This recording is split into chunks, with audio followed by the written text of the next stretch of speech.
Identifying sentence errors.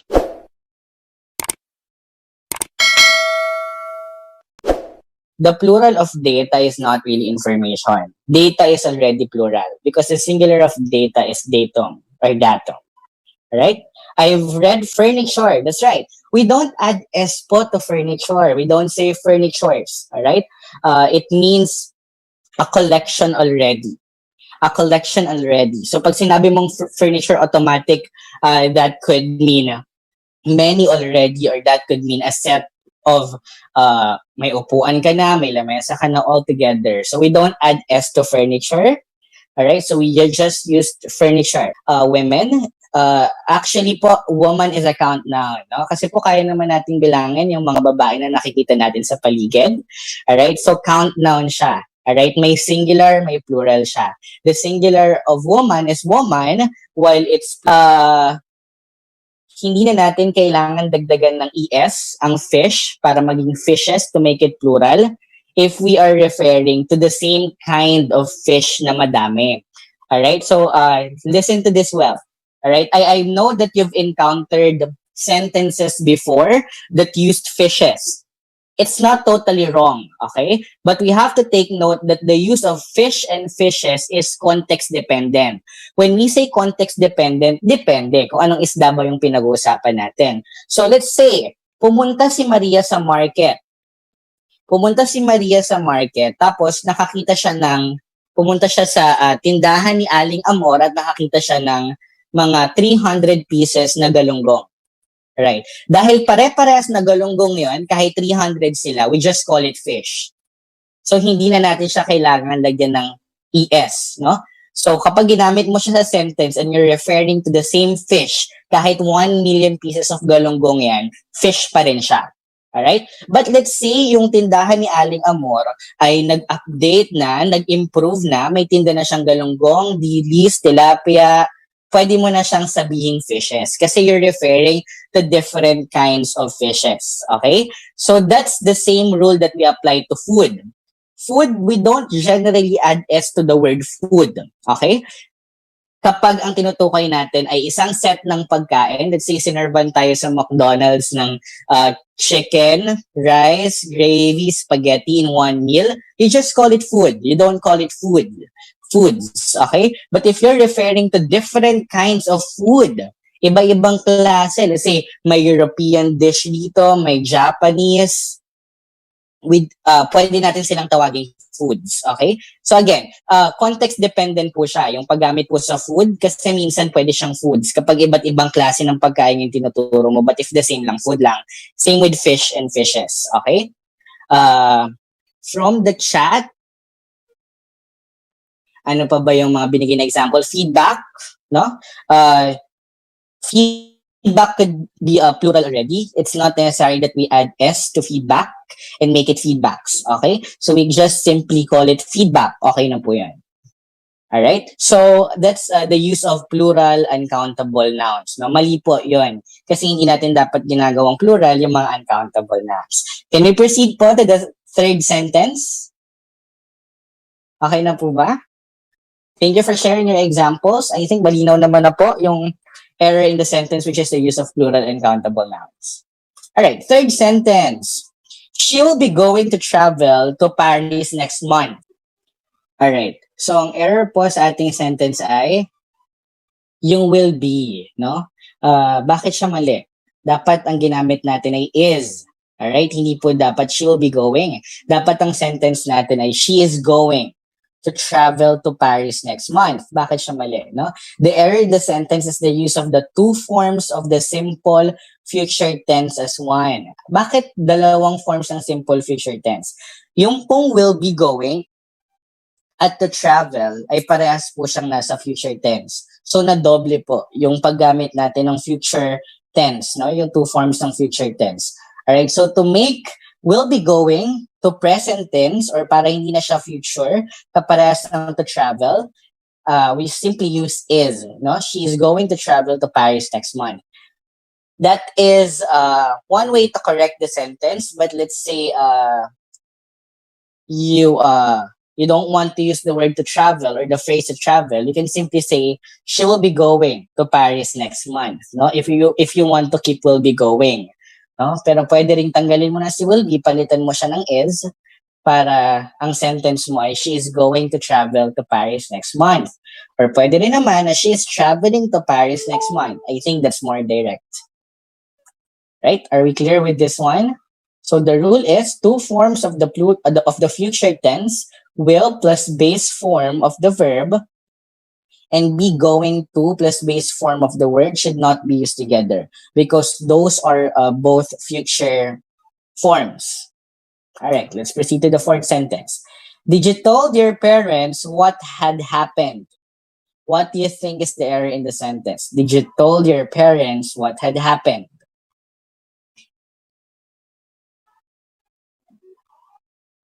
Told, all right? Again, told. No? So, yung mga kasagot po natin sa comment sa chat ay tama, no? Mali yung gamit ng told. This is the same rule is applied dun sa na-discuss natin kanina sa first item. Again, dapat tell siya. We use the base form of the verb kasi gumamit ka ng did. Okay? Double past tense naman yung error in the sentence. You already used did, so you don't need to use the past tense of tell. You just need to use the base form of the verb. Okay? So always use the helping verb did, does, do with the base form of the main verb. No? When we say base form, again, we don't add s, we don't transform them to past tense, to future tense. We use the present tense without s, regardless kung ang ating subject ba ay singular or plural. Basta gumamit ka ng do, does, at did. Thank you for that. All right. The reason for her silence was because she could not understand you.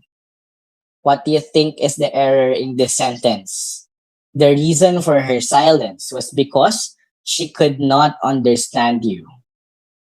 This item. Actually po, there's nothing wrong with the usage of was in the sentence. No? Actually, the verb was in the sentence explains or shows to us that the event happened in the past. No? So, hindi naman siya mali. Kasi singular naman yung was, tapos ang subject natin ay reason. No? So, singular naman siya, so tama lang yung gamit natin ng was. Sometimes, verbs themselves can be the time marker in the sentence. No? Hindi naman necessary to use the past forms of verb na laging may yesterday, last month, hindi naman necessary yung mga time markers na yun always. Sometimes yung verb na mismo yung pwedeng mag-indicate na yung event ay nangyari sa past. I'm sure you've encountered sentences like that before. No? Ang error sa sentence ay yung paggamit ng word na because. Why mali yung because? Dapat ang ginamit na lang ay that. Bakit dapat that yung ginamit sa sentence? Bakit ang sentence dapat the reason for her silence was that she could not understand you? Alright? The error in the sentence is the use of redundant expressions. Ano yung redundant sentence na to? Bakit redundant yung paggamit ng because? Ano yung nagamit sa sentence na ibang word na ang ibig sabihin ay because din? No, nakaparehas ng meaning ng because that made it redundant. Meron ba tayong kaparehas sa sentence? May kaparehas ba tayo ng meaning sa because din sa sentence? Kaya siya nasabing redundant expression? Actually, because and for, yung for po na conjunction, they can be used with the same function to show reason. Okay? However, yung for dito sa sentence natin, the reason for her silence, yung for kasi dito, hindi natin siya ginamit as conjunction in the sentence. Ginamit natin siya as preposition. No? So, hindi magkaparehas yung meaning ng because and for sa sentence na to. No? So, ang for na kaparehas ng because ay yung for na ginagamit as conjunction. Example ng sentence, she was silent for she could not understand you. That's the same function as because. Yung for na yun. Alright, how about others? How about the others? Ano yung redundant expression to because here? No? Actually, it's the phrase, the reason. No?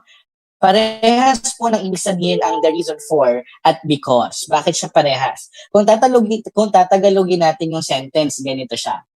Ang dahilan kung bakit siya tahimik ay dahil hindi kanya maintindihan. Kung mapansin nyo na translate natin sa Filipino, naging double yung paggamit natin ng dahil.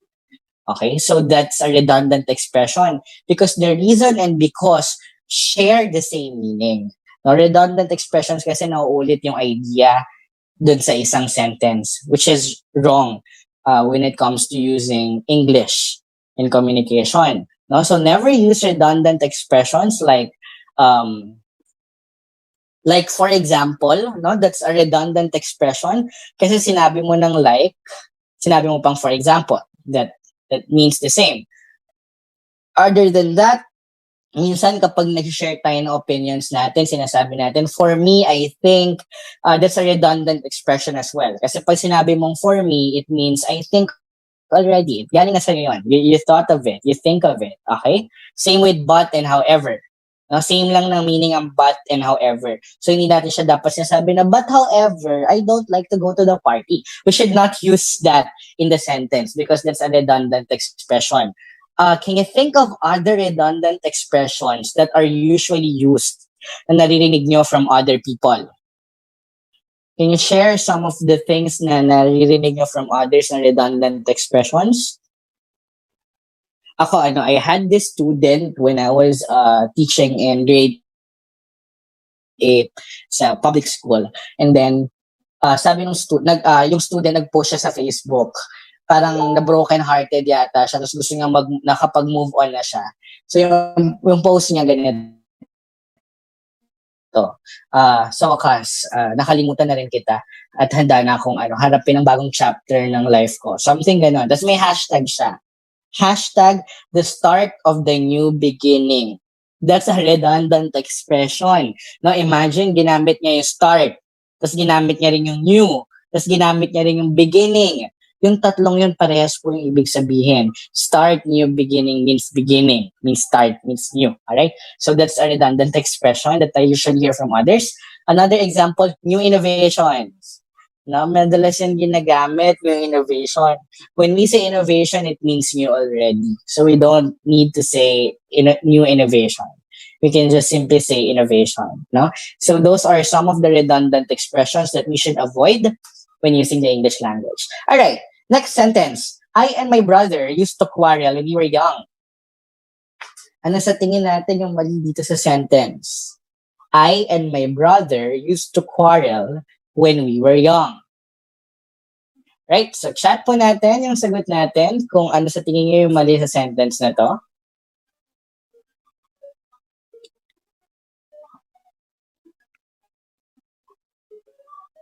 Alright. Sumagot si Sir Anthony. Thank you, Sir Anthony. All the way from the province. So, tama ba si Sir Anthony? Ang mali ba sa sentence ay I? Sir Anthony, you're right, no? Mali yung paggamit ng I dun sa sentence. Mali yung I and my brother. It should be my brother and I, no? Hindi dapat natin ginagamit na una yung pronoun na I sa sentence, especially in compound subject. When you're using compound subjects, hindi pwedeng mauna yung I before the other subject. No, so it's the incorrect placement of the pronoun I in a compound subject.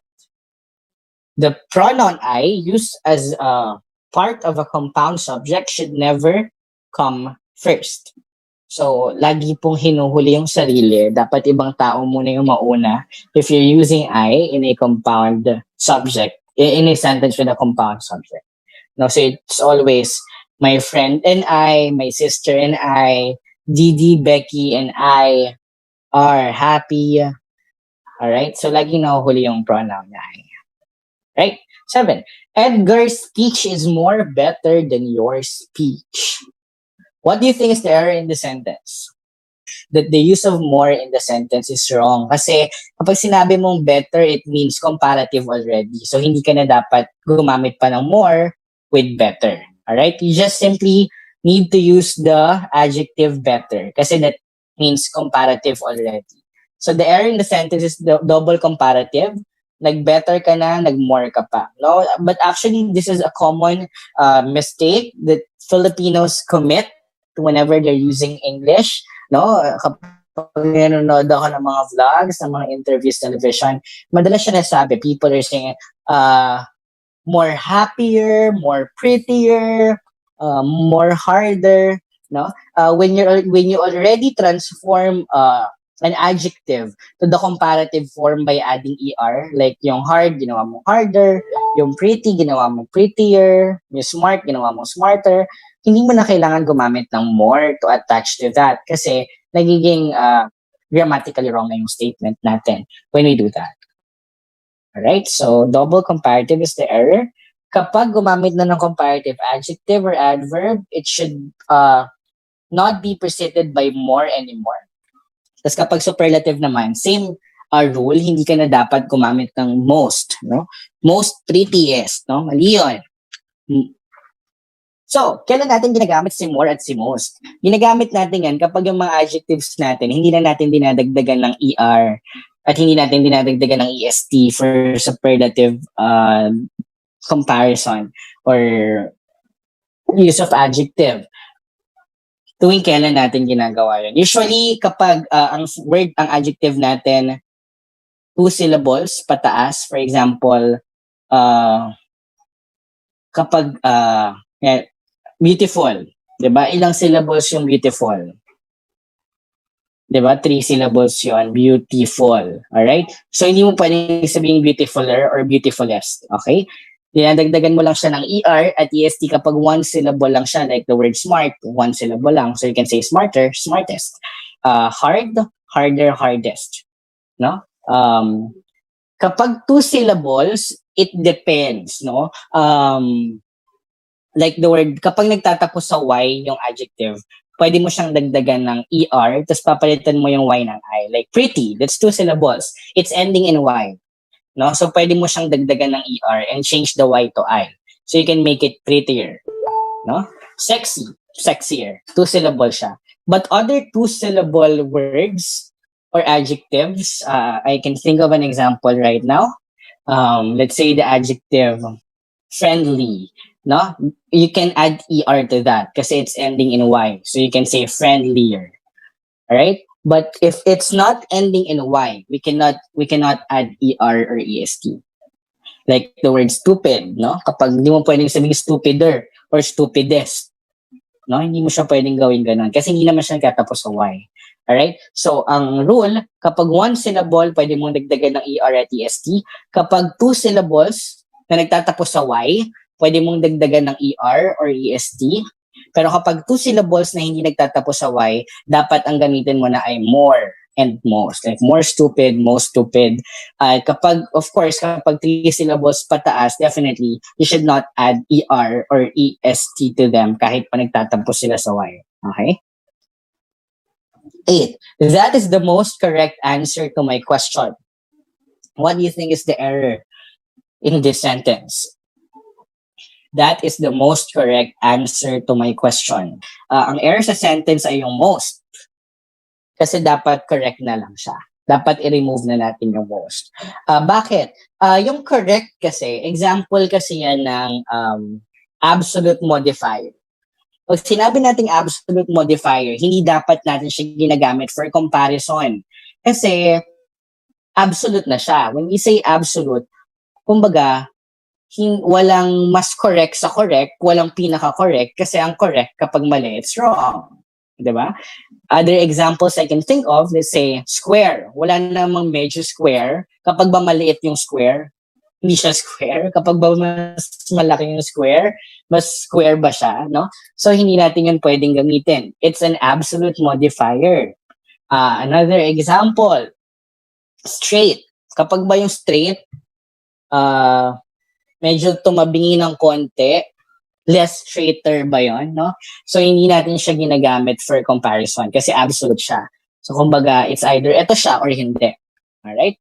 Ano pa? Perfect. No? The word perfect. Di ba? Pag sabi mong perfect, absolute na yun. Ikaw na talaga yung pinaka perfect. Ikaw na yung may pinaka... Ikaw na yung meron ng mga attributes ng isang perfect na tao. So, hindi mo pwedeng sabihin na mas perfect siya kaysa sa isa.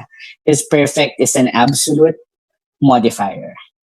Alright, 9. One of the players are injured. What do you think is the error in the sentence?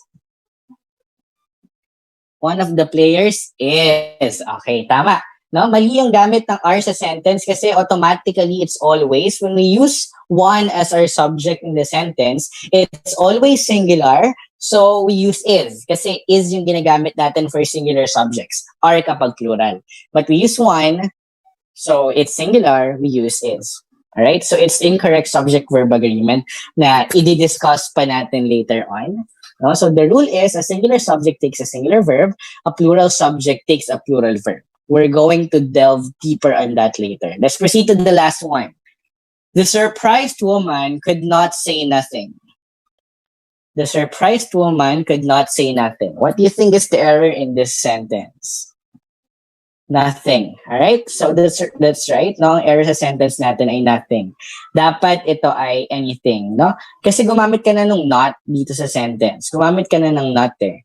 Tapos gumamit ka pa ng nothing. So that's a double negative na nangyari dun sa sentence natin. No? Never use two negative words in the same clause or in the same sentence because it will change the meaning. Imagine, if we transform the sentence into Filipino, ang nagulat na babae ay walang masabing wala, 'di ba? So that changes what you intend to mean in the sentence, no? So there is nothing, we should just simply use anything kasi dapat i-avoid natin ang double negative. Hopefully you got some value out of this. If you did, please let us know in the comments section below. Thanks as always for watching our video. There will always be next lessons to come in the next one. God bless you.